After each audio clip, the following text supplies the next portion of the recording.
Hello class 2 students. Today we are going to start with unit number 2, Life Around Us, and the chapter number 4, God is Great. It is a poem. Starting with the poem, Fun Words. Here you can see some images. यहाँ पर आपको images दी गई हैं. आप देख सकते हैं पहली image किसकी है? Tulip. Tulip एक flower होता है. Lily, Daisy, these are type of flowers. Next, फिर आप देख सकते हैं यहाँ पर इमेजेस दी गई हैं कुछ एनिमल्स की, रैबिट और एलिफेंट, और हुपो एक बर्ड है. Now moving on to the seventh one. Seventh image आप देख सकते हैं माउंटेन की यानी पर्वत की, एट्थ इज रिवर नदी, और ninth is the image of morning scene यानी सुबह के समय, प्रातःकाल के समय जैसा रहता है उसकी आपको यहाँ पर एक पिक्चर दी गई है. Now we will start discussing the poem. Read and enjoy.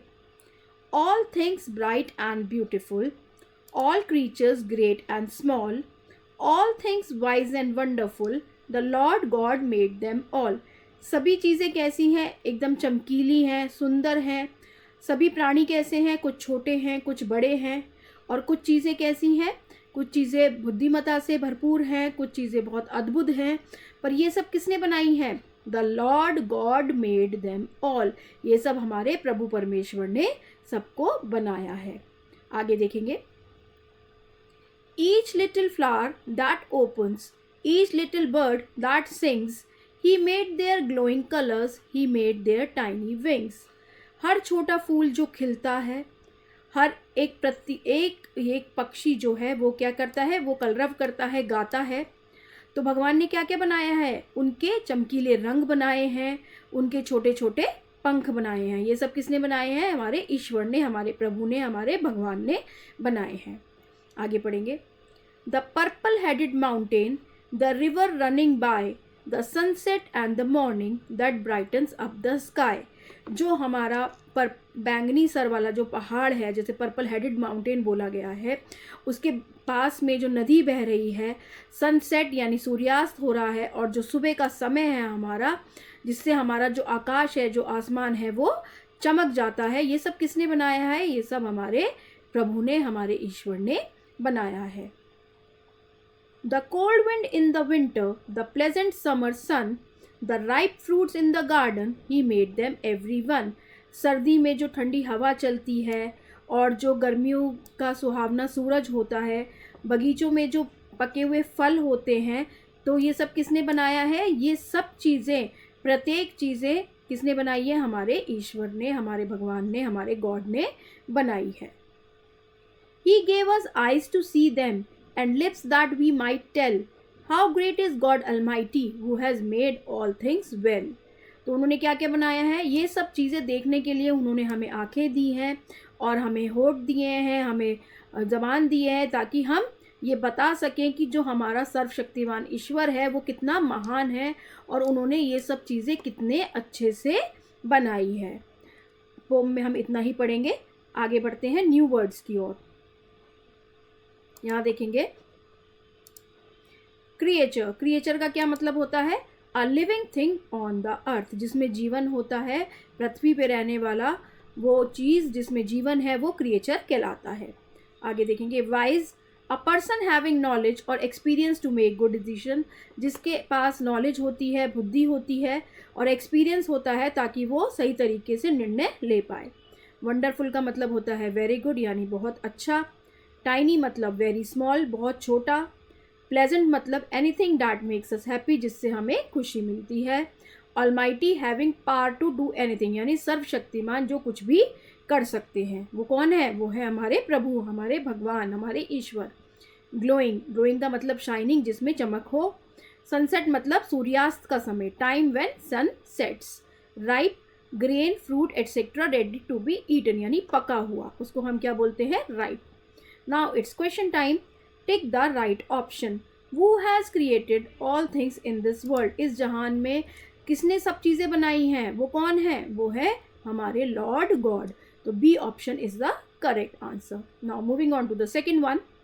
Which little creature of God does sing? भगवान का वो बनाया हुआ कौन सा क्रिएचर है जो गीत गा सकता है, कलरव कर सकता है? वो होती है चिड़िया यानी bird. B part is the correct answer. Now third one. What brightens up the sky? Sunset या मॉर्निंग, तो बोथ, इसका आंसर है दोनों, मॉर्निंग भी और सनसेट भी ब्राइटन अप करता है किसको, आसमान को।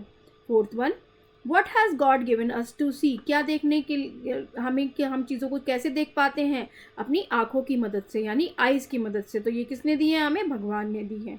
तो A part is the correct option.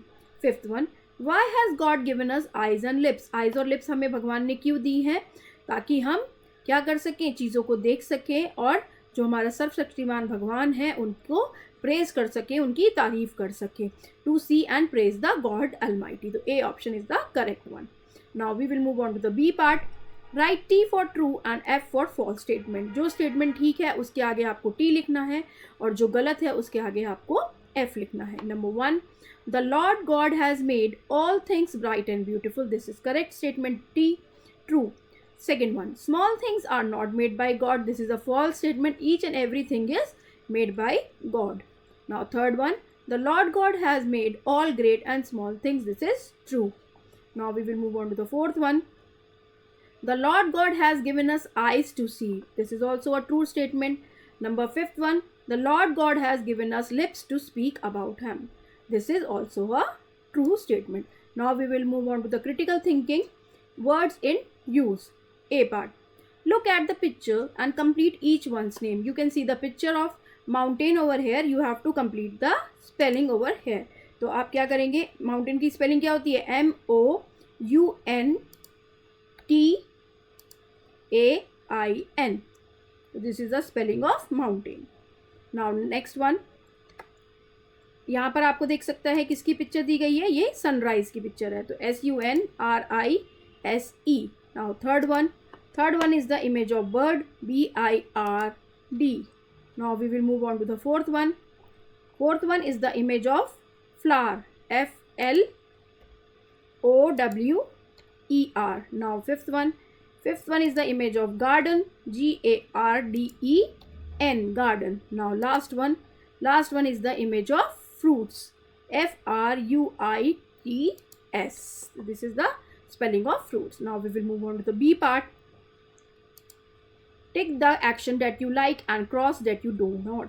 Singing, कुछ इसमें भी डिपेंड करता है, किसी को कुछ पसंद होगा और किसी को नहीं पसंद होगा, तो आप इसमें अपने अकॉर्डिंग लिखेंगे। सिंगिंग आपको पसंद है तो आप यहाँ पर राइट क्लिक करेंगे और अगर आपको नहीं पसंद है तो आप यहाँ पर क्रॉस करेंगे। Singing, playing, watching TV, dancing, studying, jumping, तो इसमें से स्टडिंग तो सबको पसंद होना चाहिए, तो इसमें आप अपने अकॉर्डिंग टिक भी कर सकते हैं और क्रॉस भी कर सकते हैं।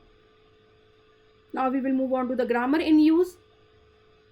Use a before a singular noun that begins with a consonant and sound, and use n before a singular noun that begins with a vowel sound. For example, जो भी वर्ड कॉन्सोनेंट से शुरू हो रहा है उसके आगे आपको a लिखना है और जो वॉवल से शुरू हो रहा है यानी AEIOU उसके आगे आपको n लिखना है। तो स्टार्ट करेंगे एक्सरसाइज से। Fill in the blanks with correct articles a और n। तो फर्स्ट वन क्या है, एक कॉन्सोनेंट से स्टार्ट हो रहा है, तो this is a cat.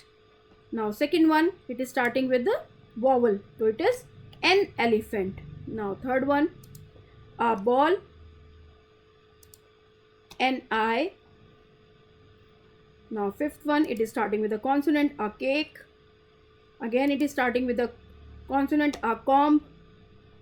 An orange, because it is starting with O and O is a vowel. Now eighth one, it is again N, an egg. Ninth one, an eraser, a dog, an ant, a tree. That's all about the poem, chapter number 4. Hope you all understand it well. Please share, like and subscribe. Thank you for watching.